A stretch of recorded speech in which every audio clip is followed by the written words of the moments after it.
On n'arrête pas de construire. Nous assistons à une folie immobilière dans notre ville, au mépris de normes urbanistiques. Et aujourd'hui, nous pleurons à chaque fois qu'il y a la pluie, nous pleurons les morts, nous pleurons les routes coupées, des maisons emportées. Mes amis, l'urbanisme est une science. Il y a des normes, il y a des endroits où on n'aurait dû jamais construire. Voyez. Les Belges qui ont fait de ce petit village qu'il y avait autrefois la capitale du Congo, Léopoldville autrefois, Kinshasa aujourd'hui, eh bien, avait un plan d'urbanisme clair. Il y a des endroits où ils avaient planté des arbres. Aujourd'hui, il n'y a même plus tout ça. Des terrains de foot pour des divertissements. Il n'y a plus tout ça. On assiste au morcellement des maisons. Du jour au lendemain, eh bien, le voisin divise en 4, en 5 sa parcelle, et ce sont des immeubles qui poussent. Et dans tout ça, la SNEL n'est pas informée. C'est la même énergie qu'on fournissait pour 10 immeubles, mais aujourd'hui, dans le même secteur, on se retrouve avec 15 immeubles. Et résultat, c'est des coupures intempestives. On en veut à la SNEL.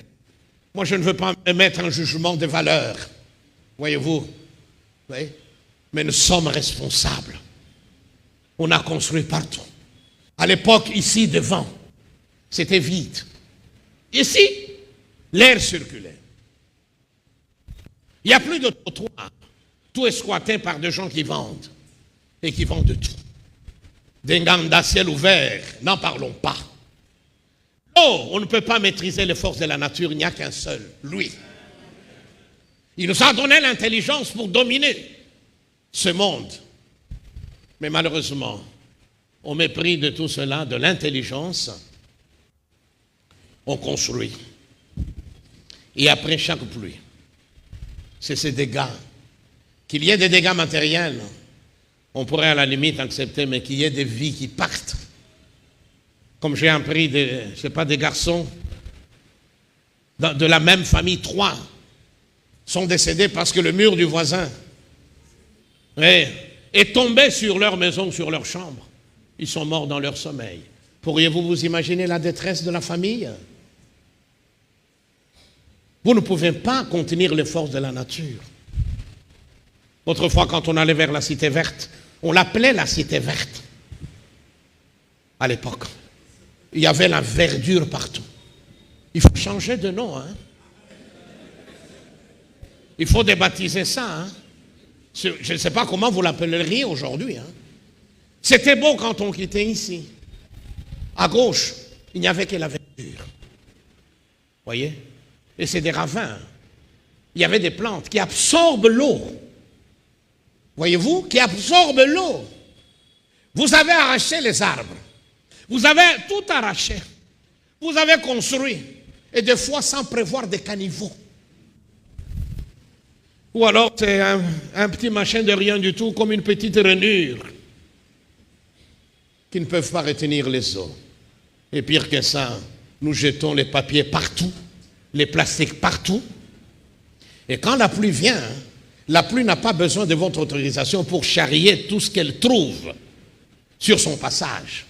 Et c'est ainsi qu'à chaque pluie, eh bien, il y a des dégâts. Et pourtant, nous le savons. On n'a pas besoin d'être un prophète pour le savoir.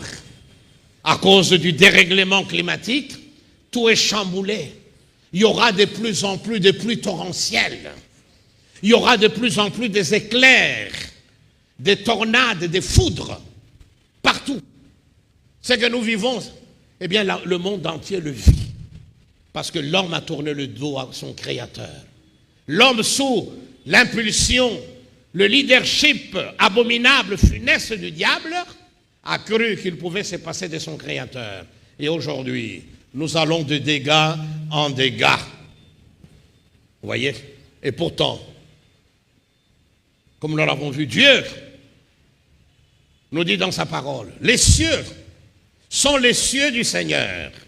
C'est là qu'il y a son trône. Mais il a donné, mais il a remis la terre à l'homme. Cette terre nous appartient. Donc ça veut dire quoi?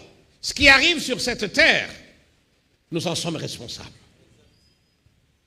Ce consumérisme, cette philosophie qui consiste à consommer à tout prix, voilà, fait qu'aujourd'hui, et comme il y a la cupidité, la convoitise dans le cœur, eh bien on consomme, voilà, un vêtement qu'on aurait pu peut-être rafistoler, non, on jette.